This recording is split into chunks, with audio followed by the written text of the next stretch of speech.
अस्सलामुअलैकुम। Horror story के एक न्यू एपिसोड के साथ मैं हूं Mazhar Malik. Thank you so much and love you so much आप सबके प्यार भरे फीडबैक का। पार्ट 2 सुनाने जा रहा हूं उस कहानी का जिसमें नायला को लगा कि उसके पेट में जो बच्चा है वो उसके शौहर का नहीं बल्कि उस मखलूक का है जो हर वक्त उसके इर्द गिर्द फैली हुई है। तो फिर उस बच्चे के साथ क्या हुआ? क्या जिन्नात भी इंसान से बच्चा पैदा कर सकते हैं? आज की स्टोरी में जहां पे आपको इन तमाम सवालों के जवाब मिलेंगे, वहीं पे शुरू में ही मैं आपसे रिक्वेस्ट करूंगा, वीडियो को लाइक ज़रूर किया करें और दोस्तों के साथ शेयर किया करें ताकि हम अपनी इस MMTV को ज़्यादा से ज़्यादा फैला सकें। और YouTube भी देखेगा जब आप लोगों ने इतना ज़्यादा वीडियो को लाइक किया है तो वो इसको आगे शेयर करेगा, फैलाएगा, ताकि लोगों को आपकी तरह ज़िंदगी में सुकून मिल सके, खुशी मिल सके। और वो लम्हे जब तक आप कहानी सुनते हैं, अपने दुख, मुसीबत, परेशानी को, बीमारी को भूल जाते हैं, तो ऐसा और लोग भी अपने दुखों को कहानी सुन के भुला सकें। तो उसमें हिस्सा डालिए, और उस हिस्सा डालने का तरीका ये है, कहानी को लाइक कीजिए। और जो लोग भी कहानी मुझे भेजना चाहते हैं अपनी, तो वो कहानी को एंड में, जब कहानी ख़त्म हो जाती है तो एंड में मैं तरीका बताता हूँ कि कहानी भेजने का तरीका क्या है। उसको लाजमी एक दफ़ा सुन लिया करें। उसके बाद अगर आप कहानी भेजेंगे तो आपकी कहानी मिस नहीं होगी, वरना हो सकता है आपकी कहानी मिस हो जाए। नायला हमारी बहन जिन्होंने गुजरांवाला से कहानी भेजी, उस कहानी में कह भी रही है कि मेरे वालिदैन ने मुझे कुछ ऐसी तस्बीहात बता दी थी जो मैंने सीख ली थी, और उनको मैं अपनी ज़िंदगी में इतना ज़्यादा पढ़ती रही कि मुझे नहीं पता था कि इनकी तादाद क्या पढ़नी है, कितनी दफ़ा पढ़ना है, कितने दिन पढ़ना है, दिन को पढ़ना है, रात को पढ़ना है, सोते हुए पढ़ना है, जागती आंखों से पढ़ना है। बस मुझे एक धुन सवार थी, मैंने पढ़ना है, पढ़ते जाना है। जहां वो अपनी इबादत कर रही थी, नफली रोज़े रखती थी, वो कभी इतवार का भी रोज़ा रख लेती थी। कहती आज सोमवार है, सोमवार का रोज़ा रख लेती हूँ। मंगल है तो कभी कभी मंगल का रोज़ा रखती, कभी जुमेरात का रोज़ा रखती, कभी जुमे का रोज़ा रखती। अपना मुसल्ला बिछा के वो इबादत करती, खुदा से गिड़गिड़ा के रोती, अपने रब से इश्क करती, और हर लम्हे अपने रब की इबादत में लगी रहती। वहीं पे अनजाने में उन तमाम आयात को, जहां वो कुरान की आयात को पढ़ रही थी, तो अनजाने में उन काले जादू के लफ्ज़ों को भी पढ़ती रही। आज उन्होंने मुझे भेजा और मैं फौरी समझ गया ये तो काला जादू है। उन्होंने कहा मैं आपको भेजती हूं जो मैं पढ़ती रही हूं, और उन्हें जब भेजा तो मैं समझ गया कि वो काला जादू के लफ्ज़ पढ़ती रही हैं। तो जहां पे वो इबादत, कुरानी आयात, खुदा का जिक्र में लगी हुई थी, वहीं पे वो उस शैतान को भी बुलाने में लगी थी। अनजाने में वो जानती नहीं थी कि उसके साथ क्या होगा।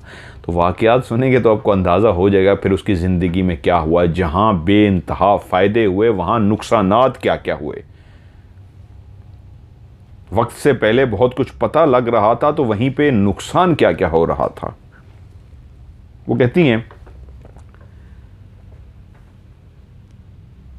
मैंने कल जहां पे ख़त्म किया था कि वो दिया जलाती थी, और हमसाई जो थी दीवार के परली साइड पे जिनका घर था, उन्होंने दिए पे मना किया और साल बाद बताया कि हमारे साथ ये हुआ है, उन्होंने माफ़ी मांगी। तो उस तरह कहती हैं कि मेरा बेटा आज 24 साल का, 25 साल का हो गया है।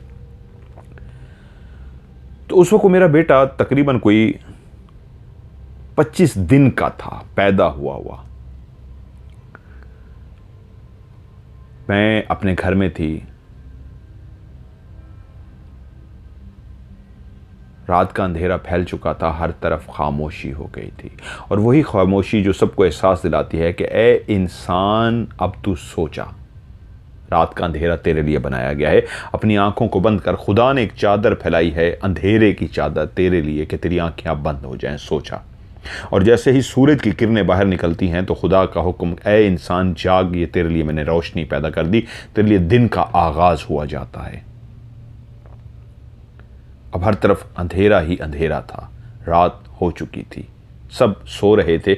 मेरा बेटा भी मेरे साथ लेटा हुआ था, जिसको पैदा हुए इस दुनिया में आए अभी 25 दिन हुए थे, कि मैं भी आंखें बंद किए लेटी थी कि सो गई। रात का कौन सा पहर था कि मेरी आंख खुद ब खुद खुल गई।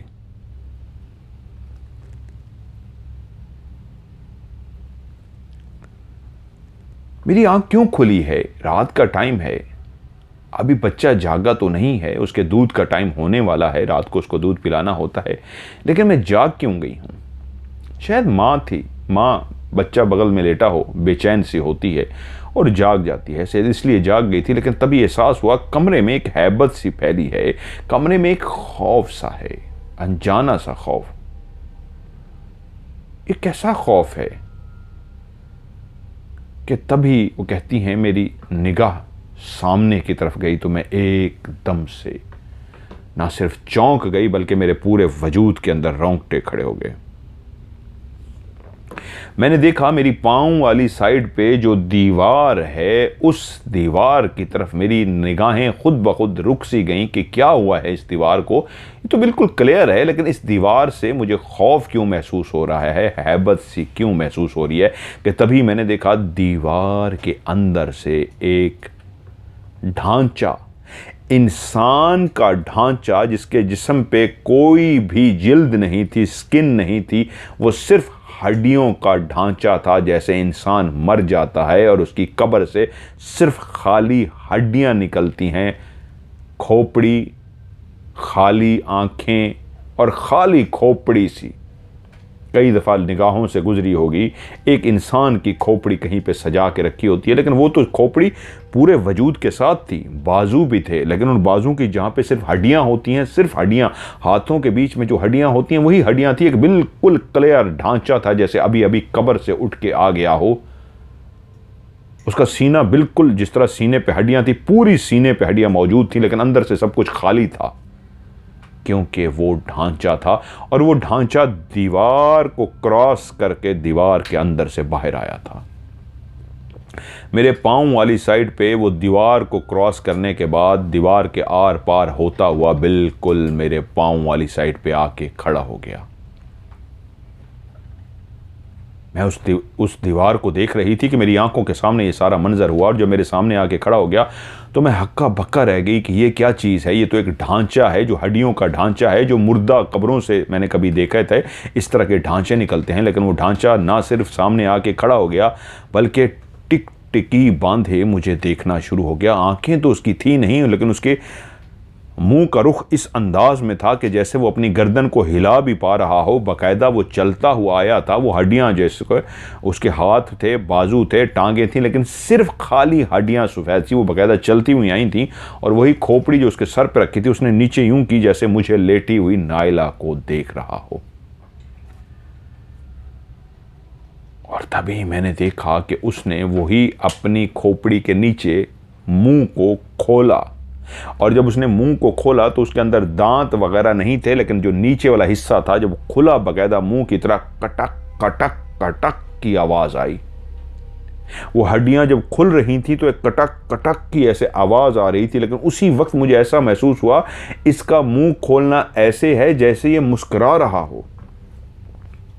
इंसान मुस्कुराता है तो उसके होंठ ऐसे खुलते हैं तो एहसास होता है मुस्कुरा रहा है, दांत बाहर नजर आते हैं, लेकिन वो इस अंदाज में उसने अपनी हड्डियों को खोला कि कड़क कड़क कड़क की आवाज आई, और साथ ही हंसी की आवाज को मैंने सुना। कोई हल्की हल्की हंसी में हंस रहा था, कोई जो सामने मेरे पांव वाली साइड पे खड़ा था, और मुसलसल अब अपने उस मुंह को जिसमें दांत नहीं थे बंद कर रहा था और खोल रहा था, और कटक कटक की मुसलसल आवाज़ आ रही थी, जैसे हंसी जा रहा था और उसको खोले बंद किए जा रहा था। मेरा वजूद इतना अकड़ा गया, मैं इस अंदाज में डर गई, मेरे होश इस अंदाज में गुम हो गए कि मेरा बच्चा मेरे पास लेटा है। वो कितनी ही देर खड़ा रहा और मुसलसल सामने खड़ा यही मुझे देखे जा रहा है, मुस्कुराई जा रहा है। कटक कटक की आवाज़ें आती हैं, कुछ देर के लिए चुप सा होता है, फिर अपने मुंह को खोलता है। कटक कटक की आवाज़ें आती हैं, हंसने की पीछे से आवाज़ आती है और मैं डरी हुई हूँ। मेरे बेटे का टाइम हो चुका, उसको मैंने दूध पिलाना है अपने लाल को, लेकिन वो खड़ा हुआ है, वो जाए तो मैं हिल सकूँ। मेरा वजूद जकड़ा हुआ है। या अल्लाह, ये कब जाएगा, ये मुसीबत कब मुझसे टलेगी। वो लेटी हुई ये मुसलसल सोच रही है, दिल घबरा रहा है। जहां वो ऐसी बहादुर है वहीं पे वो मुसलसल एक दुआ करती थी। कहानी में भी उन्होंने मुझे यही कहा कि मज़हर भाई, मैं हमेशा यही दुआ करती थी कि मेरे ख्वाब में आ जाया करो, बर्दाश्त कर लेती हूँ, मेरे सामने ना आया करो। मेरे सामने आते हो मैं डर जाती हूँ। मुझे महसूस होता है, मुझे पता है ये चीज़ें हैं, अपना आप महसूस कराती हैं, इशारा देती हैं, लेकिन जब सामने आ जाती मेरी जान निकल जाती। और अब वो सामने था, मेरी जान निकली हुई थी। मेरा वजूद इसी तरह जकड़ा रहा। मैं कितनी देर इसी तरह लेटी रही कि अपने बच्चे को भी मैं नहीं देख सकी। और जब तकरीबन सुबह होने का टाइम हुआ तो उसके बाद अजानों का टाइम हुआ तो वो ढांचा खड़े खड़े अपनी जगह से मुड़ा। बाकायदा घुटने जो उसके थे बेंड हुए, जिस तरह इंसान चलता है, घुटनों को सीधा करता है, टेढ़ा करता है, बेंड करता है, ऐसे घुटनों को उसने फोल्ड किया और मुड़ा और ऐसे चलता हुआ दीवार के अंदर से गायब हो गया। तब मुझे ऐसे होश आया जैसे मेरे जकड़ा हुआ वजूद खुल गया हो और मैं होश के आ गया हूँ कि शुक्र है वो मुसीबत टल गई है, वो बला चल गई है। मैंने फौरी तौर पे अपने ऊपर पढ़ा, दम किया और उसी वक्त अजान होना शुरू हो गई और मेरा वजूद की जो भी कंडीशन थी वो नॉर्मल हो गई। मैंने अपने बच्चे को उठाया, उसको सीने से लगाया और उसको मैंने दूध पिलाया और शुक्र अदा किया कि वो मुसीबत टल गई है।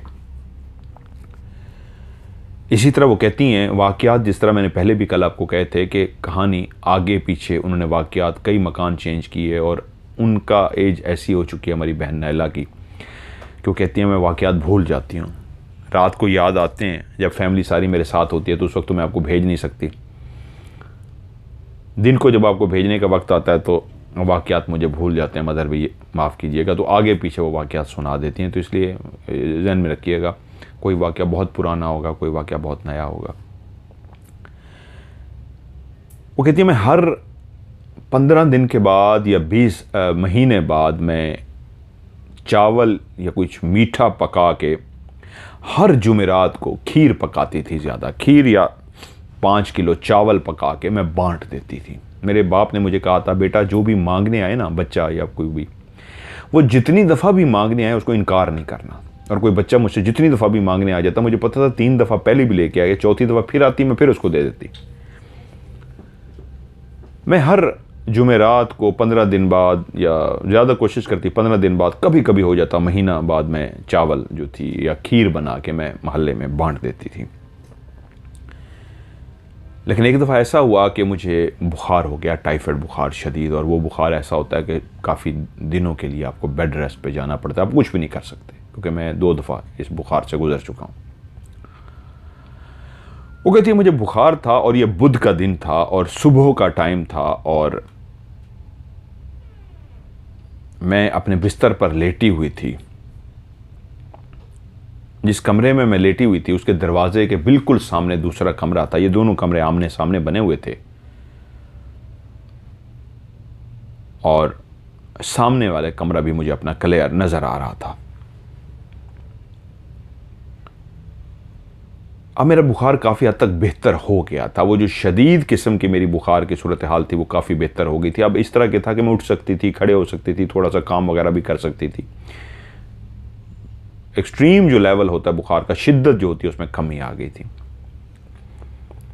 वो कहती है मैं ऐसे लेटी हुई हूं तो मेरी निगाह पड़ी, मेरे ही सामने वाले कमरे से एक मोटी सी औरत, यानी बहुत मोटी नहीं लेकिन सेहतमंद सी तगड़ी सी औरत, जिसने राजस्थानी ड्रेस पहना हुआ है नीचे घघरा सा पहना हुआ है, ऊपर चोली सी पहनी हुई है, और उसके जो हाथ हैं, राजस्थानी औरतें जिस तरह वो एक सफ़ेद कलर की चूड़ियाँ पहनती हैं जो हाथ की कलाई से शुरू होती हैं और बाकायदा बाजू तक चली जाती हैं, वो पूरा बाजू उनका भरा होता है। ख़वातीन, उन्होंने कहा जिस तरह उन्होंने अपना एक्सप्लेन किया, हम लोग अगर कभी बहुत चूड़ियाँ भी पहनना चाहें तो 3 दर्जन पहन सकते हैं, इससे ज़्यादा नहीं पहन सकती। वो एक बड़ी कंगन टाइप होती हैं, आगे चूड़ियाँ टाइप होती हैं, और वो पूरे बाजू तक सफ़ेद ही बड़े बड़े कंगन, सारा बाजू भर जाता है।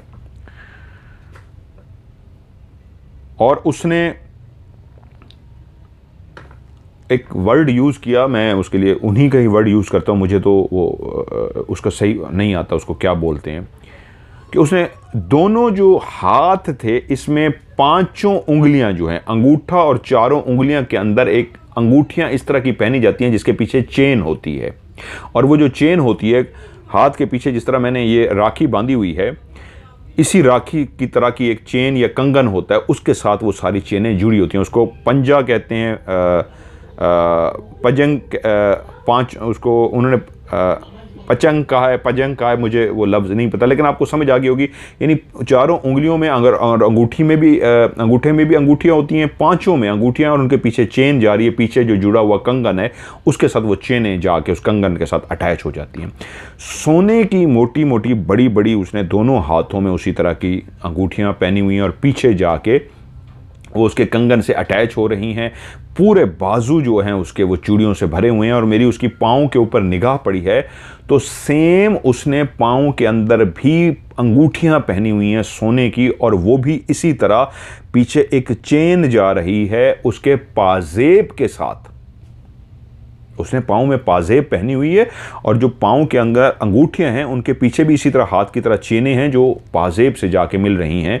और जब वो चलती हुई आ रही है तो उसकी पाजेब की छन छन छन, उसके चलने का अंदाज ऐसे था जैसे कोई महारानी, कोई शहजादी चलती हुई आती है, अदा से, तेज़ तेज़ नहीं, इस अदा में कि बा अदब बा मुलाहिज़ा होशियार महारानी तशरीफ़ लाती हैं, ऐसे ही इस अंदाज में महारानियों की तरह चलते हुए, सोने से लदी हुई खूबसूरत उसका चेहरा, भदा सा भरा, बल्कि मोटा सा, बहुत मोटी नहीं, यानी सेहतमंद सा उसका जिस्म, और वो यूं चलती हुई मेरे दरवाजे तक आ गई है, मेरे ही कमरे से निकल के दरवाजे तक आ गई है।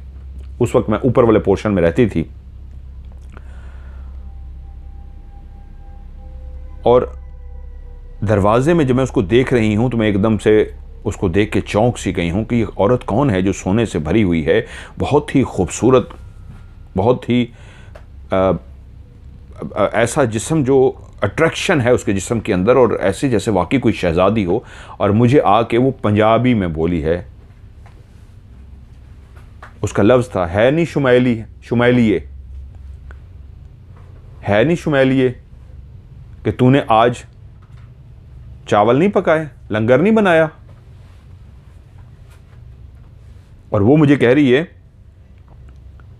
नहीं सॉरी, ए नहीं शुमैलिए, तूने आज बांटना नहीं है, मैं कदों दी तेन उड़ीकण दियाँ, कि यानी तूने बांटना नहीं है, मैं कब से इंतज़ार में हूँ, तू कब बांटेगी। तो कहती है, मैंने उसे कहा कि मेरा नाम शुमैली नहीं नाइली है, क्योंकि उनका नाम नायला है। कि तो मेरे कहती है, मेरे मुंह से निकल गया, नायला के बजाय नाइली निकला, कि मेरा नाम शुमैली नहीं नाइली है। कहते हैं कि मुझे ज़िंदगी में किसी ने आज तक नाइली नहीं कहा, मैं अपना नाम भी नहीं बिगाड़ सकती, लेकिन खुद ब खुद मेरे मुंह से निकला कि शुमैली नहीं नाइली है। तो कहती है, अच्छा ठीक है नाइली है, ए दस तू वंडना नहीं, मैं कदों दी उड़ीकण दी हाँ, तू वंडना नहीं, मैं कदों दी उड़ीकण दी हाँ। तो मैंने कहा अच्छा ठीक है, मैं अभी बांटती हूँ। उसी वक्त मैंने उसको देखा कि जब मैंने उसको कहा कि गलती हो गई, मैं बांटती हूँ, अगर तुम इंतज़ार में हो, और मैंने बांटा नहीं, मैं अभी बांटती हूँ। उसी वक्त मैंने देखा वो चलती हुई मेरे सीढ़ियों की तरफ गई और नीचे उतर गई। मुझे एकदम से एहसास हुआ कि ये क्या हुआ है मेरे साथ। ये मैंने जागती आंखों से अपने कमरे से एक औरत को निकलते हुए देखा, और वो कह रही है कि मैं उड़ीकण दी हाँ, तू वंडना नहीं, कि बांटा नहीं तुमने। तो मैं डर गई, और एकदम से मैंने कहा कि ये क्या हो गया है, क्योंकि फिर से मैंने कहा, या अल्लाह ये चीज़ें मेरे सामने ना आया करें, मैं डर जाती हूँ। वैसे मेरे कान में कह दें, मुझे इशारा दे दें, ख्वाब में दे दें, मेरे सामने ना आए, मैं डर जाती हूँ, मैं इनको बर्दाश्त नहीं कर सकती। बस या अल्लाह मुझे सामने ना है, मैं कांप सी गई। मैं उठी कि चलो मैं जल्दी से चावल बनाऊं। मैंने फ़ौरन चावल निकाले और चावल बनाने शुरू कर दिए। तो थोड़ी देर के बाद मेरी बहन की कॉल आ गई। मुझे कहती है, हाँ नाइला, तबीयत कैसी है तेरी? मैं कहा बाजी मेरी तबीयत, बड़ी बहन की कॉल आई है, बाजी मेरी तबीयत बहुत अच्छी है, मैं बेहतर हो गई हूँ। तो बाजी एक काम करें, मुझे आप क्या दम कर सकती हैं? तो बाजी कहती है, हाँ मैं तुझे दम कर देती हूँ। तो क्या कर रही थी? मैंने कहा मैं चावल बना रही थी, आप मुझे दम कर रहे थे। और मैंने बाजी से कहा क्योंकि जो इंसान अपना खुद से दम करता है ना वो ठीक नहीं होता, तो आप मुझे दम कर दें। तो बाजी कहती है, अच्छा ठीक है, चल मैं तुझे दम कर देती हूँ। मैंने उनको कॉल मिला ली, वीडियो कॉल। बाजी मुझे दम करती रही हैं और जब वो पूरा मुझे उन्होंने पढ़ लिया, दम कर लिया मेरे ऊपर, जब उन्होंने फूंक मार दी, तो उसने मुझे कहा, अच्छा नाइला, ये तुमने बताया नहीं, तुम ठीक तो हो गई, तुम्हारे घर में ये किस चीज़ का प्रोग्राम हो रहा है? मैं कहा क्या बाजी, कौन सा प्रोग्राम? मैंने कहा ये सारे इतने बच्चे तुम्हारे घर में क्यों आए हुए हैं? ये बच्चे बैठे सारे कुरान पढ़ रहे हैं, ऐसे जैसे ऊंचा ऊंचा बच्चे कुरान पढ़ते हैं, औरतों से भी तुम्हारा सहन सारा भरा हुआ है और सारी औरतें भी बैठी हुई हैं, और तुम तो, मैं आंखें बंद थी, पढ़ रही थी मैं तुम्हारे ऊपर, तो मैं ये देख रही थी इतने बच्चे और इतने औरतें भरे पड़े हैं तुम्हारे घर में, ये कौन है? तुमने बताया नहीं, क्या हो रहा है? कोई ख़त्म दिला रही हो, क्या किया है? मैं कहा नहीं बाजी, कॉल मतलब उन्होंने दम किया और दम करके मैंने कॉल को फिर बंद कर दिया। मैंने कॉल को बंद कर दिया, मैं चावलों की तरफ लग गई और दम करना शुरू हो गई, दम पे रख दिया चावलों को। आके लेटी ही हूँ तो दोबारा मेरी बहन की कॉल आती है और मुझसे पूछती है कि नाइला, ये तेरे, मैं जब दम कर रही थी तूने बताया नहीं, तेरे घर में ये क्या हो रहा था? मैं तुझसे पूछने लगी हूँ, तूने फ़ोन ही बंद कर दिया। मैं कहा बाजी मैंने फ़ोन बंद किया है? कहती हाँ। मैं कहा पता नहीं, मुझे याद नहीं है। कहती हाँ यही तो पूछना था, ये कौन है औरतें और बच्चे जो इतने जमा हुए हैं, सब खैर है, क्या हुआ है? कोई जिस तरह कुरान खानी होती है या कोई नात शरीफ का प्रोग्राम बना लेता है, या कोई वैसे घर में ख़त्म शरीफ रख लेता है, या बच्चों को बुला के सारे कुरान पढ़ लेते हैं, ऐसे लोग करते हैं। उसने कहा कोई इस तरह का प्रोग्राम है? मैंने कहा नहीं बाजी। उन्होंने कहा इतने ज़्यादा पीछे बच्चे बैठे हुए थे, इतनी ज़्यादा औरतें बैठी हुई थी, मैं तो देख के चौंक गई कि इसने मुझे बताया नहीं। चलो ख़त्म, पहले मैं इस पर दम कर लूँ, इसके बाद मैं इससे पूछती हूँ। तो मैंने तो इंतज़ार में थी कि तुम पे दम कर लूँ, फिर तुमसे पूछती हूँ। तो मैंने बताया कि बाजी इधर तो कोई भी नहीं है। तो बाजी परेशान हो गई, कहती है मुझे नज़र आई हैं औरतें, पूरा भरा हुआ था, औरतें ही औरतें थी, जिस तरह यहाँ की मोहल्ले की औरतें होती हैं, और इसी तरह के छोटे बच्चे भी थे, जैसे पढ़ रहे होते हैं कुरान, ऐसे हिल रहे होते हैं, ऐसे पढ़ रहे थे और कुरान वो हिल रहे थे। खैर वो बाजी जानती थी कि मेरे साथ इस तरह के मामलात हैं, पहले वो समझी नहीं थी। जब मैंने बता दिया कि घर में कुछ नहीं है तो फ़ौरन तौर पे वो समझ गई कि वही मामलात हैं जो जिन्नात के इस घर में होते थे।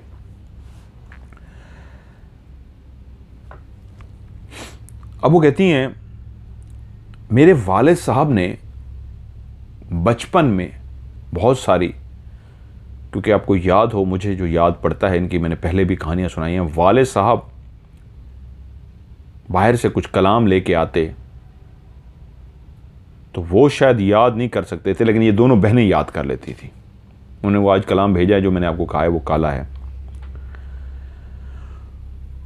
तो वो कलाम जो इनको याद थे और वाले साहब पढ़ते थे, ये कहती हैं वो कलाम मैंने बहुत ज़्यादा पढ़े। जिस तरह मैंने कहानी के शुरू में कहा कि जो नाइला थी वो मुसलसल नमाज, कुरान, इबादत, तहज्जुद, 5 वक्त की नमाज सब कुछ करती नहीं। तो वहीं पे वो जो उनको अनजाने में पता नहीं था कि वो वर्डिंग क्या हैं, वो भी मुसलसल वो पढ़ती रहीं।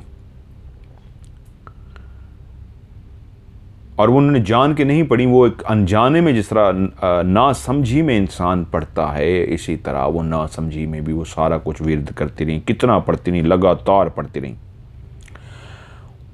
उसके पढ़ने से वो कहती हैं ये हुआ कि मैं 2-3 महीने जब मुसलसल पढ़ती रही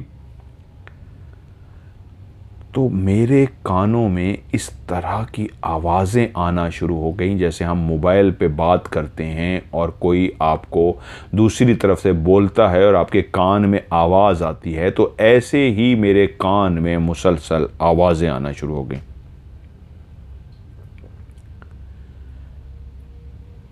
अब मैं लेटी होती तो मेरे कान में इस तरह की आवाज़ आती जैसे किसी ने मेरे कान में कुछ कहा है। शुरू शुरू में इन आवाज़ों को मैं समझ नहीं सकी, लेकिन आहिस्ता आहिस्ता ऐसा होना शुरू हो गया कि क्लियर मुझे समझ आना शुरू हो गया कि क्या लफ्ज़ हैं जो बोले जाते हैं। लेकिन एक दफ़ा ऐसा हुआ कि मैं बिस्तर पर लेटी हुई थी तो मेरे सर के बाल बाकायदा इस अंदाज में लहराए जैसे कोई हवा चलती है। हवा का कोई झोंका नहीं आया था, लेकिन इस अंदाज में मेरे बाल एकदम ऐसे लहराए जैसे तेज़ हवा का झोंका आया और उससे मेरे बाल बिखर गए हों, लहरा गए हों और एकदम से नीचे गिर गए। तो मैंने कहा ये क्या हुआ है।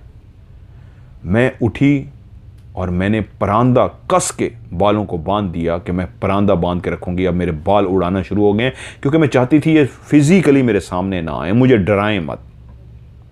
मेरे सामने आते हैं, मुझे महसूस कराते हैं, ख्वाब की हद तक ठीक है, सामने आके परेशान ना करे। और उन्होंने मेरे बाल उड़ाए थे, मेरे कानों में आवाज़ें आना शुरू हो गई थी, मैं परेशान होना शुरू हो गई थी।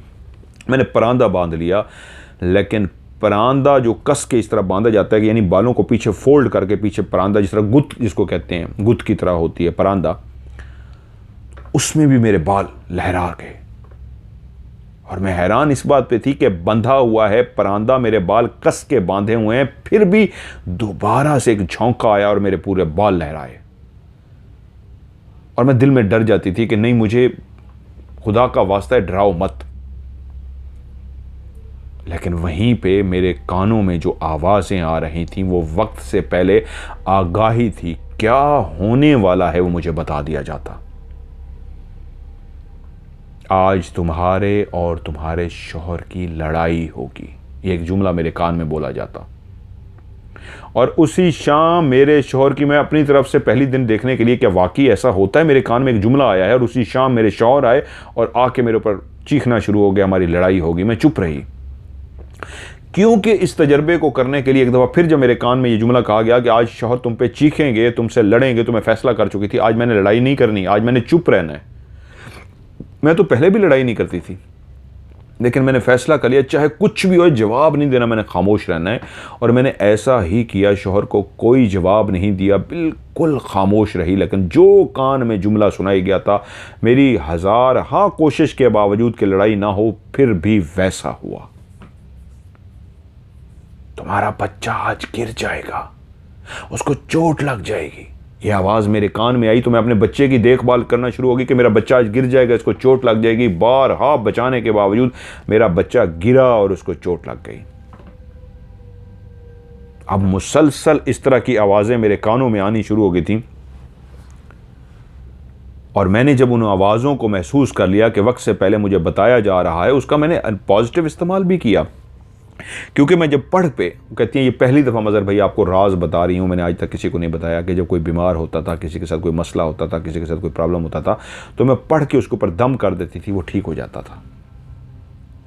लेकिन उन आवाज़ों की वजह से, उन बालों के लहराने की वजह से जो मेरी परेशानी हो रही थी, मैंने फौरी तौर पर वो जो मैं पढ़ाई कर रही थी वो मैंने पढ़ाई रोक दी। मैंने कहा नहीं, इससे मेरी ज़िंदगी में नुकसान हो रहा है, मैंने अब पढ़ना नहीं है। मैंने उस पढ़ाई को रोक दिया। लेकिन मुझे मुसलसल यहाँ तक के भी आज इस हद तक लड़ाई होगी, मार कुटाई होगी। ससुराल वाले आज ये कहेंगे, आज फलां ये होगा, ख्वाब दिखा दिए जाते। जिस तरह मैंने पिछले कल एक वीडियो में आपको ख्वाब दिखाया, वो कहती है मैंने अपनी बहन को कहा कि मैंने ख्वाब देखा तुम रो रही हो, तो उसने कहा नहीं एवं तू परेशान होती रहती है, एवं तू सोचती रहती है, कख भी नहीं होता। तो अगले दिन उसका देवर फौत हो गया और उसी तरह बैठी रो रही थी। ऐसे बहुत सारे इशारे जो कानों में बताए जा रहे थे वो ख्वाब की सूरत में भी दिखाए जा रहे थे। क्योंकि कहती है कि उस वक्त मेरी हालत ये हो चुकी थी कि मैं जब सोने के लिए लेटती थी तो पहली दफ़ा जो मुझे महसूस हुआ वो ये था कि मैं बिस्तर पर लेटी हूँ, रात का टाइम है, मेरे शौहर दूसरे बिस्तर पर गहरी नींद सो चुके हैं और मैं लेटी हूँ काम काज करके आके। जैसे ही बिस्तर पर लेटी हूँ, सीधी लेटी हूँ, तो एकदम मेरे कान की एक साइड पे इस अंदाज में आवाज़ आई है,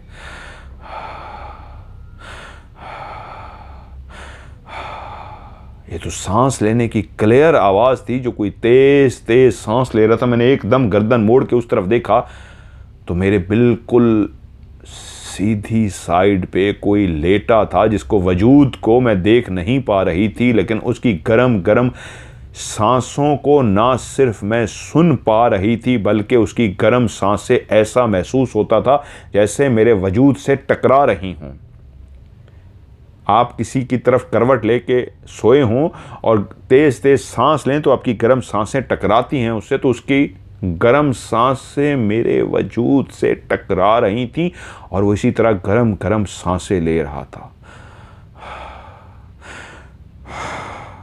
और मैं डर गई, मैं शदीद डर गई। मैंने फ़ौरन अपने ऊपर आयतल कुर्सी पढ़ी, लेकिन ये तो शुरुआत थी, क्योंकि अब अक्सर मुझे महसूस होता, मैं डर जाती, उठ के बैठ जाती कि फिर कोई पास आके लेटा है। लेटने वाला मुझे नज़र नहीं आता था, लेकिन उसका लेटने का एहसास हो जाता था जैसे इस बिस्तर पे कोई और भी आके लेटा है। और वो सांसें ले रहा है, सांसें लेके अपने वजूद का मुझे एहसास दिला रहा है कि मैं भी यहाँ मौजूद हूँ। वो मुझे नज़र नहीं आ रहा, क्योंकि मैं बारहा एक बात करती हूँ, मुझे अपना आप दिखाया मत करो, मैं डर जाती हूँ। खुदा का वास्ता है, या अल्लाह मैं आपसे दुआ मांगती हूँ ये चीज़ें मुझे अपना आप दिखाया मत करें, मैं बर्दाश्त नहीं कर सकती। और फिर एक रात मेरे गले से ही मेरा नाम, मैंने नहीं लिया, मैं लेटी हुई थी, लेकिन मेरे ही गले से मेरा नाम लिया गया, नाइला।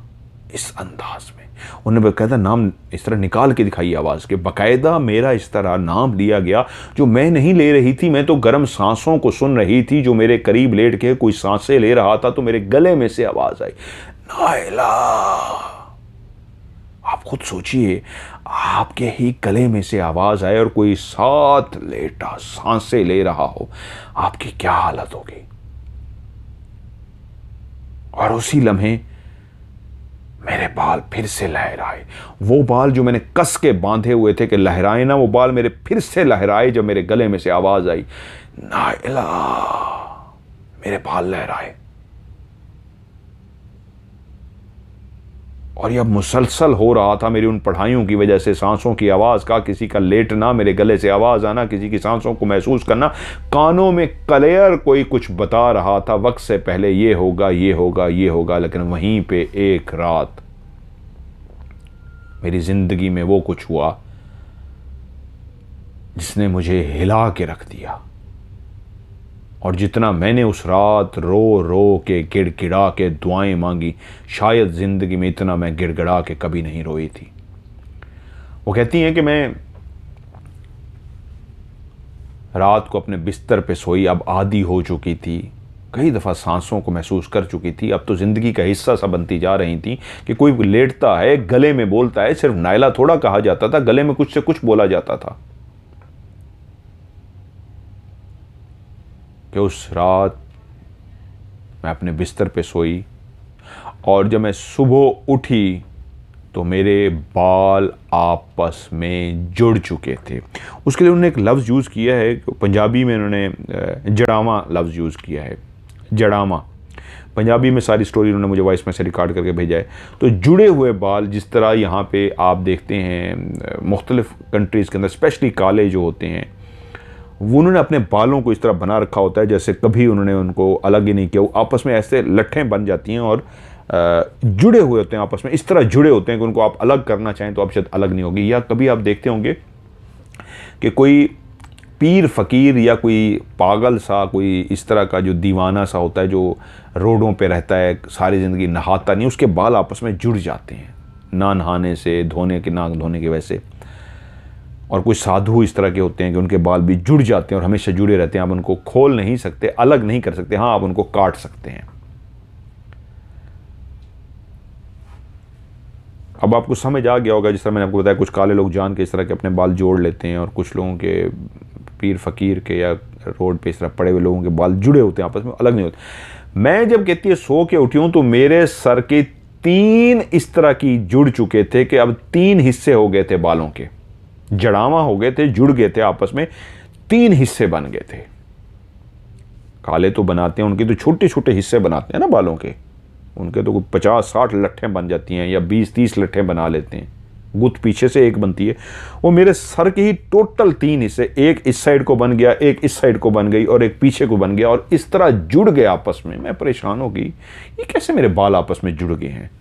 ठीक है, मैं आजकल परेशान होने की वजह से मेरे बालों को लहराया जाता है तो मैं कस के वो बना के रखती हूँ, गुत्थ सी बना के रखती हूँ, लेकिन इसका मतलब ये थोड़ा कि इस तरह जुड़ जाए आपस में, ये कैसे जुड़ गए हैं। चलो मैं शैम्पू करती हूँ, नहाती हूँ, ये ठीक हो जाएंगे। मैंने शीशे में देखा, बालों को हैरान सी हुई, इस तरह जुड़े हुए आपस में कि चिपके हुए। मैं उनको हटा रही हूँ लेकिन समझ नहीं आ रही। मैंने कहा चलें धोने से होगा। मैं उठी हूँ, मैं वॉशरूम में चली गई हूँ और मैंने जाके बाल नहाया है, शावर लिया है, जो भी एक होता है, शैम्पू वैम्पू किया और उनको किया है, तो बाल टस से मस तक नहीं हुए। मैंने अच्छी तरीके शैम्पू एक दफ़ा लगा ली, दूसरी दफ़ा लगा ली, जो उनको हिलाऊं 3 अब लट्ठे हैं टोटल। एक पूरे बाल जुड़े हुए इस साइड पे, एक जुड़े बाल लेफ्ट पे, एक जुड़े हुए बाल राइट पे और एक पीछे। 3 लट्ठे बन गए और जुड़ चुके हैं आपस में, ऐसे जैसे मैं कई सालों से नहीं नहाई। जबकि मैं यार दूसरे तीसरे दिन चौथे दिन शैम्पू करती थी बालों में, लेकिन इस अंदाज में लट्ठें जुड़ चुकी थी कि वो अलग नहीं हो रही। और मैं नहा के बाहर आ गई परेशान होके कि क्या हुआ है, मेरे बाल अलग नहीं हो रहे। मैंने 2 दफ़ा शैम्पू की, परेशान होके तीसरी दफ़ा शैम्पू कर लिया, बाल नहीं अलग हुए। इंतज़ार करती रही, मेरे शौहर आ गए। मैंने शौहर से कहा, वो मेरे सर में तेल भी डालते थे, मैंने कहा ये देखें मेरे बाल पता नहीं कैसे जुड़ गए हैं। वो भी परेशान हो गए कि ये कैसे जुड़ गए आपस में। मैंने कहा पता नहीं मेरे बाल जुड़ गए हैं, तो मेरे बाल तो ये धो दीजिए, शायद आप जोर लगाएं, इनको अलग करें, आपस में अलग हो जाए। कहते हैं आ जाओ बेसन में, इधर आ जाओ।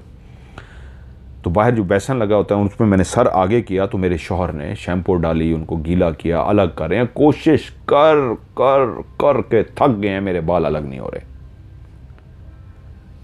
मैं परेशान हो गई हूँ कि मेरे बाल क्यों नहीं अलग हो रहे, ये क्या हो गया। मेरे शौहर ने भी 2-3 दफ़ा शैम्पू डाल के जोर लगा के उनको जितना कोशिश करें, बाल नहीं अलग हो रहे, बाल जकड़े जा चुके हैं। वो उनको पंजाबी में जड़ावा कह रही हैं, मतलब आप समझ गए होंगे, लट्ठें बन गई हैं, जुड़ इस तरह गए हैं आपस में, इस तरह गुचड़ मुचड़ हो गए हैं कि अलग ही नहीं हो रहे।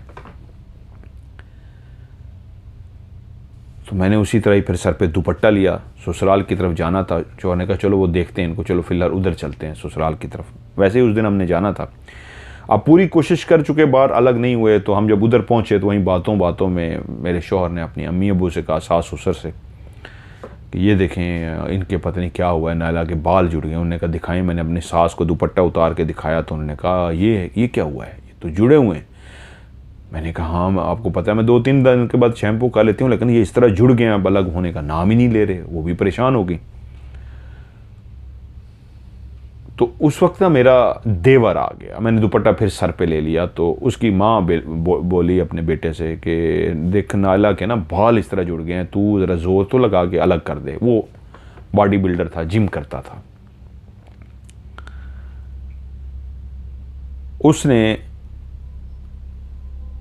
मैंने पहली दफ़ा देवर के आगे से दुपट्टा हटाया, वरना हमेशा मेरे सर पे दुपट्टा रहता था। मैंने दुपट्टा उठाया, उसने देखा तो कहते हैं भाभी ये क्या है।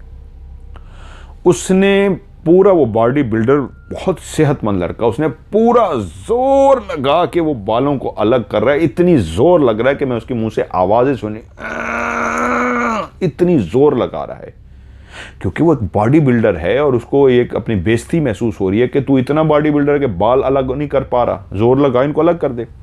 बालों का जिस तरह गुच्छा सा बन जाता है, समझिए ना, आपस में जुड़ गया, तो उनको जोर लगा कि यूं करना है अलग हो जाए। मतलब एक लठ है मोटी सी, आप जोर लगाएं, इतनी जोर लगाएं कि 2 ही बन जाए ना, आधे इधर लठ चली जाए, एक एक ना अलग करें, इतना तो जोर लगाएं ना कि आधे बाल इधर चले जाएं, आधे इधर चले जाएं, 2 लठ बन जाएंगी, क्योंकि 3 बड़ी बड़ी लठें बनी हुई थी, गुत्थ जिस तरह होती है। तो वो एक हिस्से को इतना जोर लगा रहे हैं, लेकिन बाल नहीं अलग हुए। अब बारी बारी घर में जितने लोग थे सब ने कोशिश कर डाली, बाल नहीं अलग हुए। उसके बाद मैंने दुपट्टा सर पे पहन लिया, मैं खुद भी परेशान, या अल्लाह ये क्या माजरा है। खैर वहां से हम वापस आ गए। अब मेरे बाल उसी तरह जुड़े हुए हैं। मेरे सास ससुर ने यह भी कहा इसका एक ही हल है, अगर ये बाल अगर नहीं आपस से अलग हो रहे ना, इनको काट दो और ये लगते नहीं है बाल खुल सके, पूरा गंज कर दो, टिंड कर दो। क्योंकि अब अलग नहीं होंगे। लेकिन मैंने कहा नहीं, मैंने टेंट नहीं करने, अल्लाह करेगा खुल जाएंगे। हम वापस आ गए। अगले दिन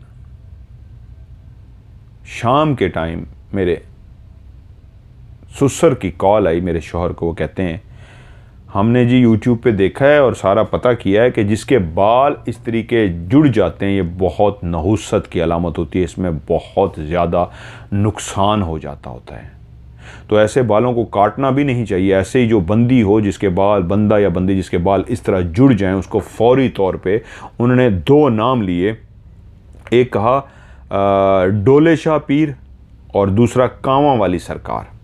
डोले शाह के चूहे जिनको कहा जाता है, पाकिस्तान में लोग जानते होंगे, पतले पतले मुंह होते हैं उनके, उनको बनाया जाता है, कुदरती नहीं होते बेचारे, बच्चों को बचपन में ख़रीद के उनके गलों में इस तरह डाल दिया जाता है, उनके मुंह छोटे रह जाते हैं, तो उनको डोले शाह के चूहे कहा जाता है। तो उन्होंने कहा जी वो जो डोले शाह पीर हैं या उनका मज़ार, या वो करीब मुझे भूल रहा है, इनमें से एक उन्होंने बताया, या कांवा वाली सरकार के मज़ार पर नायला को जाके मुस्तकिल छोड़ आओ।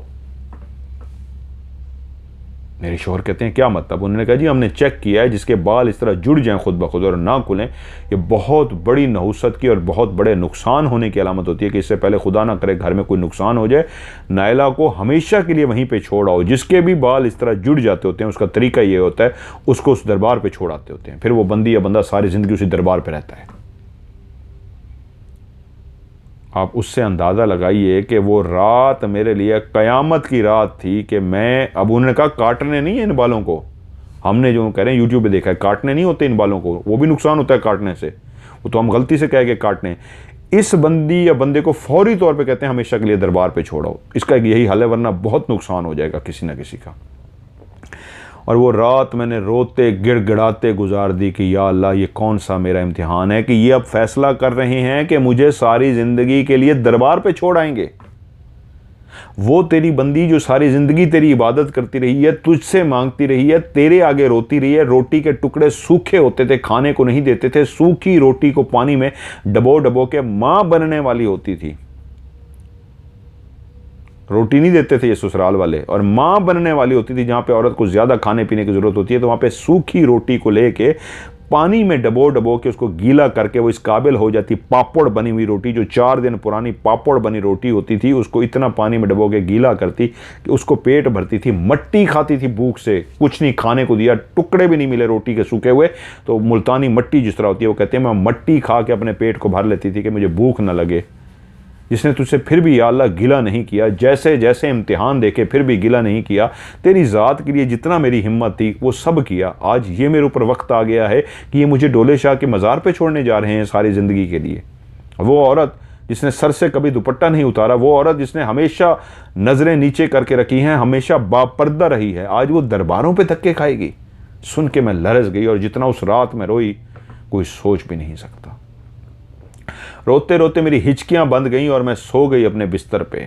और सुबह जब मेरी आंख खुली तो मेरे बाल इस अंदाज में अलग हुए हुए थे जैसे किसी ने शैम्पू करके मेरे बालों में कंघा करके उनको सिल्की बना दिया हो। रोती हुई, हिचकियां लेती हुई जो मैं सोई थी, और सुबह आंख खुलते ही जो पहला खौफ आया, पहली बात याद आई कि रात जिस बात में मैं रोते हुए, हिचकियां ले ले के रोते हुए, खुदा से गिड़गिड़ाते हुए सोई थी कि ये मुझे दरबार पे छोड़ने का सोच रहे हैं, तो वहीं सुबह उठते ही याद आया, हाय मुझे दरबार पे छोड़ देंगे, हाय मेरे बाल। और मैंने बालों में हाथ लगाया तो मैंने देखा मेरे बाल ये तो खुले हुए हैं, इतने सिल्की, ऐसे चमकीले और सिल्की। एकदम मैं छलांग मार के उठी, भाग के शीशे के आगे गई तो मेरे बाल तो शैम्पू हुए हुए थे, एक एक बाल अलग हो चुका था। और मैंने अपने शौहर को दिखाया कि ये देखें मेरे बाल ठीक हो गए। मेरे शौहर शदीद परेशान थे, किस कश्मकश में थे अल्लाह बेहतर जानता है, लेकिन मेरे बाल देख के वो भी खुश हो गए। उसकी बीवी, उसके बच्चों की माँ अब बिल्कुल ठीक थी। और मैंने फिर खुदा का फिर से शुक्र अदा किया। उस रात मैं बहुत रब के आगे रोई थी, बहुत गिड़गिड़ाई थी। वो कहती हैं ये वाला वाक़या, जिस तरह मैंने शुरू में कहा ना कि क्या कोई औरत जिनात के बच्चे की माँ बन सकती है, वो कहती हैं ये 2021 की बात है, 20 या 21 की। भूलना उनका अब शुरू हो गया। वो कहता है बकायदा मैं अब इस वक्त भूलने की इतनी बीमारी हो गई है कि बकायदा मुझे दिमाग की इस वक्त आके कि भूलने की बीमारी इतनी, बकायदा मेडिसिन लेती हैं। इसलिए वो कहती हैं मदर भाई बात करते करते वाकई कहीं से कहीं निकल जाती हैं, जब मुझे वाक़या सुना रही होती हैं तो वो भूल जाती हैं। तो इसलिए वो ये भी उन्होंने कहा 2020 या 21 की बात है। मेरा जो भाई है उसकी शादी थी। भाई की शादी में बहनें आगे बढ़ चढ़ के हिस्सा लेती हैं और जाके मामलात देखती हैं। तो अम्मी लोगों ने कहलवा भेजा, तुम्हारे भाई की शादी है, तुमने इस दफ़ा जल्दी आना है। मैंने कहा ठीक है अम्मी, मैं जल्दी। उन्होंने कहा कम से कम 20-25 दिन पहले आ जाना। मैंने कहा ठीक है अम्मी, मैं इंशाल्लाह 20-25 दिन पहले आ जाऊंगी। शादी जूं जूं करीब आ रही थी, मैंने शौहर से बात की कि वो अम्मी लोग बुला रहे हैं और इस तरह मैंने 20-25 दिन पहले जाना है। उन्होंने कहा हाँ ठीक है, कोई बात नहीं, आप चली जाना। और जब शादी करीब पहुंची तो फिर मैं यूं शौहर से इजाज़त लेके नहाई धोई मैं, क्योंकि मैं औरतों के कुछ मखसूस दिन होते हैं, वो दिन मेरे आए हुए थे, तो उन दिनों को गुजारा मैं और मैं पाक साफ़ हुई। और उसके बाद जिस दिन मैं नहाई उसी दिन मैं रवाना हो गई। मैं शादी पे गई और शादी में भरपूर शिरकत की। एक शादी में जिस तरह सारे बढ़ चढ़ के हिस्सा लेते हैं, बहनें ही तो होती हैं जो भाइयों के लिए सारा कुछ करी होती हैं। माँ बाप की भी यही ख्वाहिश होती है कि बेटी आ जाए और भाई का वही सारा कुछ करेगी। मैं भी उसमें जितना बढ़ चढ़ के हिस्सा ले सकती थी वही मैंने बढ़ चढ़ के हिस्सा लिया अपने भाई की शादी में। शादी एक ऐसा हमारे यहाँ इवेंट होता है जिसमें दिल की भड़ास निकाली जाती है कि एक दफ़ा ही ज़िंदगी में शादी होनी है। गाने गाए जाते हैं, ढोलक बजाई जाती है। वो सारा इवेंट जो था उसी तरह शादी का हुआ। भाभी को लेके हम भाई के घर में आ गए। अब वो मेरा घर तो नहीं था, मेरे माँ बाप का घर था। लड़की का घर, मैंने जैसे कहा, माँ बाप का घर नहीं होता, उसने उस घर से जाना होता है। तो मैं भी उस घर से आ चुकी थी। अब मेरा अपना घर था, मेरा शौहर था, मेरे बच्चे थे। जब शादी हो गई, भाभी आ गई, तो मैंने अम्मी अब्बू से कहा ठीक है अब काफ़ी दिन हो गए, मैं चलती हूँ। अम्मी ने कहा फिर पता नहीं कब आना होगा, शादी का दिन है, ज़रा कुछ दिन और रह जाओ, तुम्हारी भाभी नई नई आई है, उनके साथ भी ज़रा वक्त गुजारो, वो भी ज़रा खुश हो जाएगी, उसको ज़रा टाइम दो, चली जाना तुम। मैंने कहा चलें ठीक है। बहुत ज़्यादा ज़िद किया तो मैंने शौहर से पूछा इस तरह अम्मी लोगों की ख्वाहिश है और वो कह रहे हैं कि ज़रा रुक जाओ, ये वो कहते हैं हाँ ठीक है कोई बात नहीं। क्योंकि मेरे शौहर भी शादी पर आए थे, वो भी सारे शादी में रहे थे, लेकिन मैं ज़रा पहले चली गई थी जान के अम्मी लोगों की ख्वाहिश पर।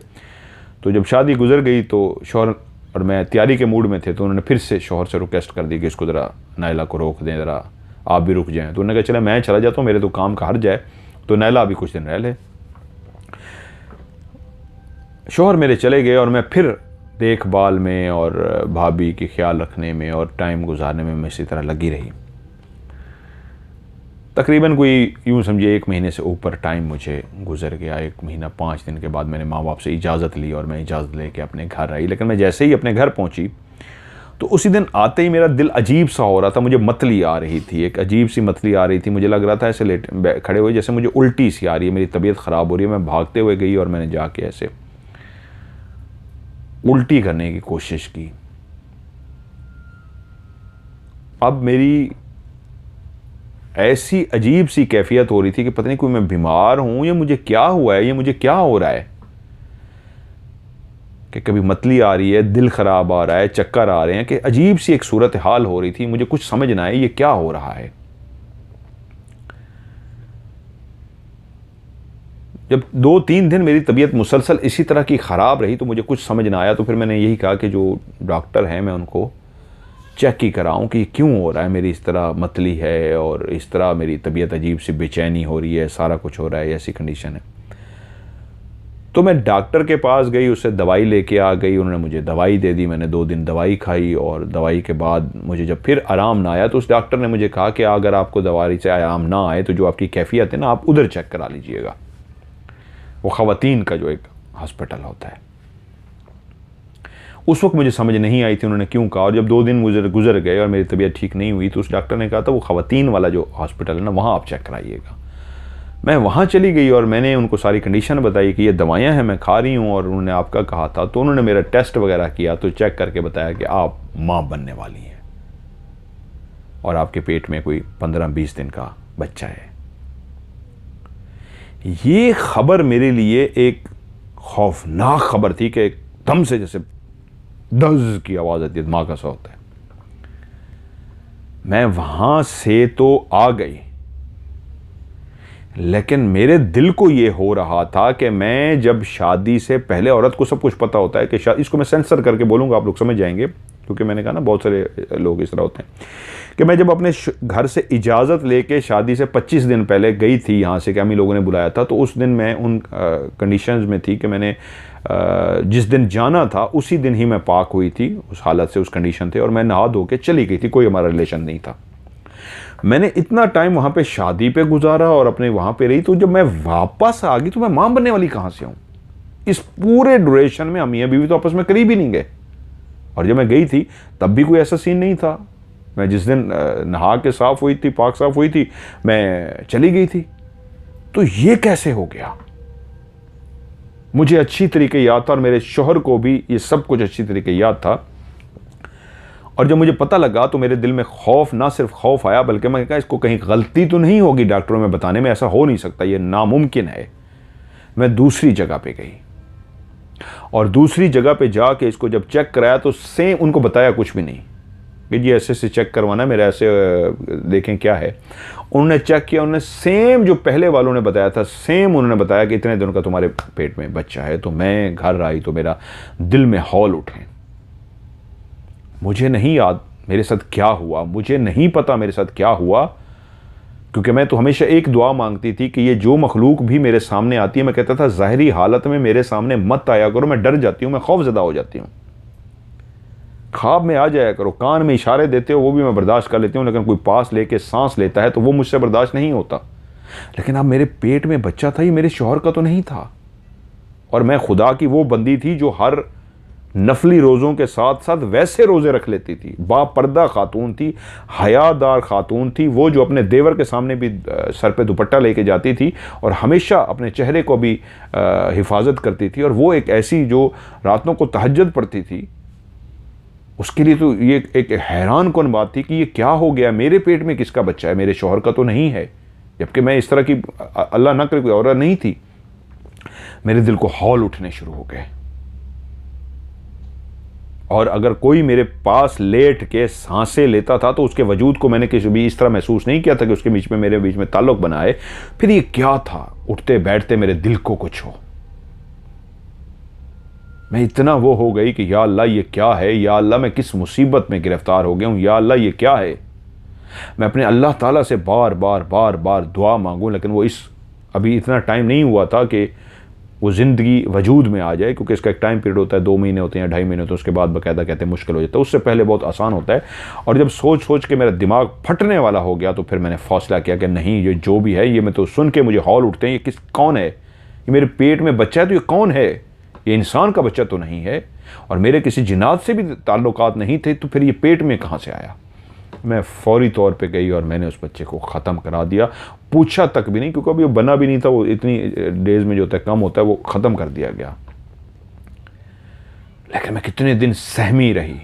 उसके बाद मेरी इबादत और बढ़ गई, मेरा तहज्जुद तो मैं पढ़ती थी, अपने मुसल्लों पे बैठ के और तस्बीहात करनी शुरू कर दी, हर वक्त अपने ऊपर आयतल कुर्सी चारों कुल पढ़ के दम करना शुरू होगी, कुरानी आयात पढ़ना शुरू हो गई। पहले भी कुरान मजीद की तिलावत करती थी, अब और ज़्यादा तिलावत करना शुरू होगी, और ज़्यादा रब के साथ लगाव हो गया कि या अल्लाह मुझे अपने हिफ्ज़ व अमान में रख, या अल्लाह मुझे अपने दायरा कड़ा के अंदर रख, या अल्लाह अब मैं तेरी पनाह में। ये जो मेरे पेट में हुआ है, या अल्लाह ये तो सुन के भी मैं डर चुकी हूँ, ये हुआ क्या है। मैं बेइंतहा खौफज़दा रही। और जहाँ उनके अभी कई वाक़यात, और इनमें से एक और वाक़या सुना देता हूँ, और ये कैसे हुआ था ये भी मैं अभी आपको बताता हूँ। जिस तरह मैंने शुरू में आपको कहा था कि वो कहती हैं कि ये कुछ और वाक़े हैं, मैं अगली दफ़ा मैंने उनको कहा, उन्होंने कहा भी और भी वाक़े हैं, काफ़ी ज़्यादा। तो मैंने कहा ठीक है, आप मुझे मेरी बहन भेज दीजिए, क्योंकि उनके ऊपर तो पूरी किताब लिखी जा सकती है। वो इस तरह जिन्नात के साथ जुड़ी रही हैं और वाकई वो सच कहती हैं। उन्हें कई दफ़ा कसम उठा ली जिस बात में। मैंने कहा मेरी बहन, मैं शक्ल देख के बता देता हूँ, आपको कसम उठाने की ज़रूरत नहीं है। उन्होंने मुझे अपनी तस्वीर भेजी है, देखते ही 1 सेकंड में मुझे पता लग गया 100% वो सही कह रही हैं। सब कुछ हुआ है उनके साथ, कोई बात उनकी वहम नहीं, सब कुछ जेन्युइन है जो उन्होंने बताया है, क्योंकि मैं पहचान लेता हूँ। तो अभी उन्होंने कहा कई और वाक़यात हैं, तो मैंने कहा आप ज़रूर भेजिए, इंशाल्लाह आगे चल के फिर उनको मैं स्टोरी में शामिल करूँगा। एक छोटा सा वाक़या और सुना देता हूँ। अभी तो एक और खौफनाक वाक़या है, बड़ा ज़बरदस्त, वो लंबा बहुत हो जाएगा, इसलिए मैंने कहा और भी भेजिए, उसके साथ उसको जोड़ दूँगा। वो कहती हैं कि मेरे घर में जहाँ मुझे वक्त से पहले पता लग जाता था, मैं लोगों को बता देती थी, मेरे कान में बता दिया जाता था, वहाँ मेरे बच्चा गिरने वाला है, शौहर मुझे मारने वाला है, कुछ भी पता लग जाता था। तो एक दिन मेरे बच्चे और मेरे शौहर नमाज के लिए वज़ू कर रहे थे, शाम का टाइम था। मैं नमाज नहीं पढ़ सकती थी, मैं उन डेज़ में थी। तो उन्होंने वज़ू वगैरह किया और ऊपर पोर्शन में हम रहते थे, वो वज़ू करके नीचे चले गए नमाज़ पढ़ने के लिए। और मैं कमरे से ऐसे बाहर निकली तो मैंने देखा जो हमारा सहन है, हमारे सहन में एक इतना बड़ा चूहा बैठा हुआ है, जैसे कुत्ते के छोटे छोटे बच्चे होते हैं ना, छोटे छोटे पिल्ले से होते हैं छोटे छोटे, उन कुत्ते के छोटे बच्चे के साइज़ का इतना मोटा तगड़ा सहन में बैठा हुआ चूहा है और खाई जा रहा है कुछ। और मैं उसको देख के डर गई हूँ कि इतना बड़ा चूहा ये कहाँ से निकला है। हमारे घर में तो इतने बड़े चूहे नहीं होंगे शायद, लेकिन इतने बड़े तो आज तक नहीं देखे। और ये जो बड़े चूहे होते हैं, वो कहते हैं इनको अगर वो चूहे मार गोलियां भी रखी जाएं तो ये नहीं खाते, छोटे खा लेते हैं, मर जाते हैं, बड़े नहीं खाते। मैंने चूहे को देखा तो मैं एकदम परेशान कि ये क्या चीज़ है, और मैं उसको देख के डर रही हूँ कि ये क्या है। मेरे शौहर भी चले गए हैं, बच्चे भी नहीं है, मैं इसको क्या करूँ। इसको इस तरह डराते हैं किया तो वो आराम से उठा है, डरा शरा नहीं, आराम से उठता हुआ मेरे कमरे के अंदर चला गया। वो चूहा ही था, लेकिन बहुत बड़ा। अब मैं परेशान कि ये क्या हो गया है। मैं आके बैठ गई हूँ, नमाज तो पढ़ नहीं सकती थी कि शौहर और बच्चे नहीं है, तो कमरे में चला गया। इतनी बड़ी बला, मैं कैसे अब कमरे में जाऊँगी। चूहा है, मुझे वो कहते हैं चूहे से करीच आती है। करीच पंजाबी में वो लफ्ज़ यूज़ करते हैं, यानी कि खार आना, कराहत आना। उर्दू में उसको बोलते हैं करीच को कराहत आना। तो मुझे उससे शदीद कराहत आती है। अगर मुझे जिस तरह मक्खी से बहुत कराहत आती है, मक्खी आ जाए तो मैं बैठ नहीं सकता। मैं कहता जब तक ये ख़त्म नहीं होगी मेरे लिए नाकाबिल बर्दाश्त होता है मक्खी। तो कहती मुझे क्रीच आ गई, कराहत आ गई, तो कमरे में चला गया। मैं कमरे में नहीं जा सकूँगी, मैं परेशान होगी कि अब मैं क्या करूँ। मैं जाके बाहर ऐसे बैठ सी गई। 3 से 4 मिनट हुए होंगे कि मैं उस चूहे को देखे हुए उठ के खड़ी हुई हूँ कि क्या करूँ। मैं इसको तो कुछ निकाल भी नहीं सकती जब तक शौहर नहीं आते। अब मैं बाहर बैठी रहूँगी। तो उसी लम्हे मेरी निगाह पड़ी, वो चूहा सामने मेरी सीढ़ियों में था। मैंने जैसे देखा ये सीढ़ियों में, मैंने कहा देखो फिर आ गया। अब इसको निकालती हूँ ताकि कमरे का दरवाज़ा बंद कर दूँ ताकि इसको बाहर निकालूँ। कमरे का दरवाज़ा बंद कर दिया, मैं उसको आवाज़ें दे रही हूँ, खश खश खश खश खश। उसको डराने की कोशिश कर रही हूँ। ये मैं कह रही हूँ कोई वाइपर उठा के मारूँ, लेकिन मैं इसको कैसे मारूँ, मुझे तो कराहत आती है, ये तो इतना बड़ा है, मैं ऊपर कैसे करूँ। मैंने इधर से ये वो डराया, उसको आवाज़ें दी, किश किश छोटी सी चीज़ ला के ऐसे करीब फेंकी कि डर जाए। वो हिला ही नहीं। और डरते डरते फिर मैंने वाइपर उठाया, वाइपर से जाके उसको यूँ हल्का सा वाइपर टच किया ताकि ये भागे बाहर की तरफ। वो बैठा रहा। फिर 2-3 दफ़ा मैंने उसको वाइपर डरते डरते, अब डरना था, डरते डरते वाइपर टच किया, वो बैठा रहा।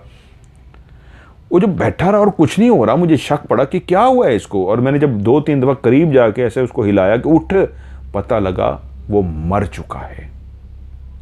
और मैं उस घर में परेशान बैठी हुई थी, जिसको 3 से 4 मिनट पहले सहन में जिंदा देखा था। और मैं परेशान थी इसको कैसे मारूं, और दिल में परेशान ये हो रही थी किस तरीके ये मर जाए। ये सोचा ही था मैंने, और ऐसा कई दफ़ा मेरे साथ ज़िंदगी में होता था। मैं ऐसा सोचती थी और ऐसा मेरे साथ हो जाता था। और मैंने सोचा ही था, मैंने देखा वो किसने उसको मार दिया है।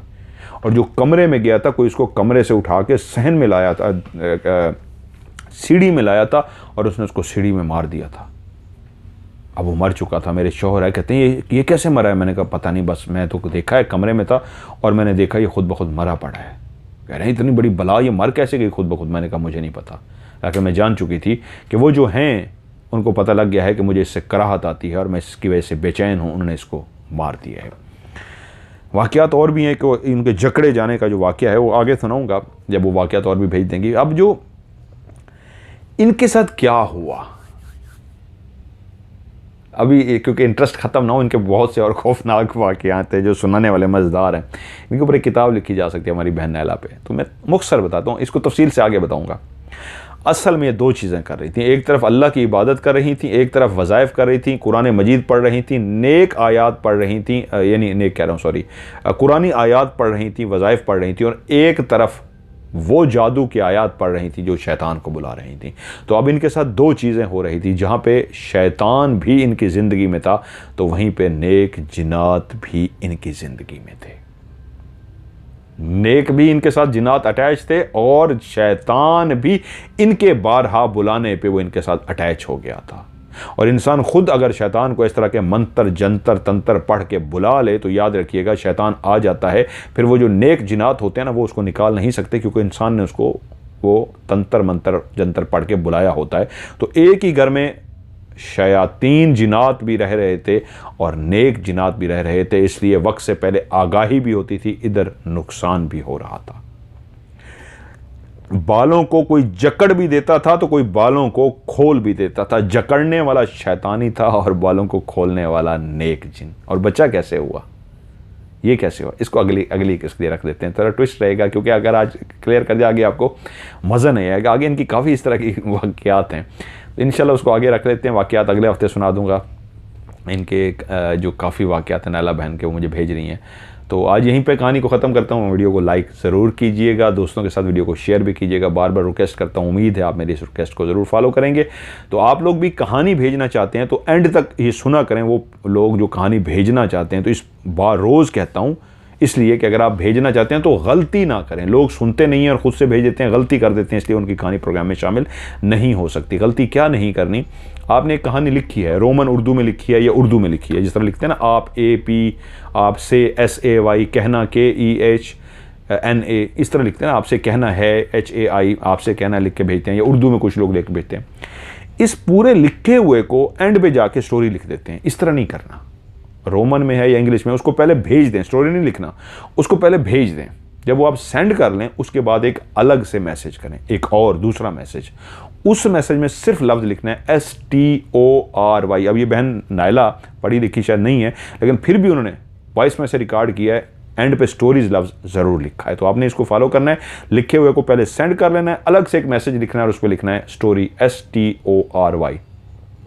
और अगर वॉइस मैसेज भी रिकॉर्ड करना चाहते हैं तो वॉइस मैसेज के बाद एंड में आप STORY स्टोरी लिखते हैं। और इसको सेंड करने के लिए मेरा व्हाट्सअप नंबर है +92, कोड है पाकिस्तान का, +92 के बाद 313665550। मैं रिपीट करता हूँ, +92 313665550। इसको उर्दू में पढ़ेंगे +92313665550। आज की हॉरर स्टोरी से मज़हर मलिक को दीजिए इजाज़त। अपना ढेर सारा ख्याल रखिएगा। खुदा हाफिज़।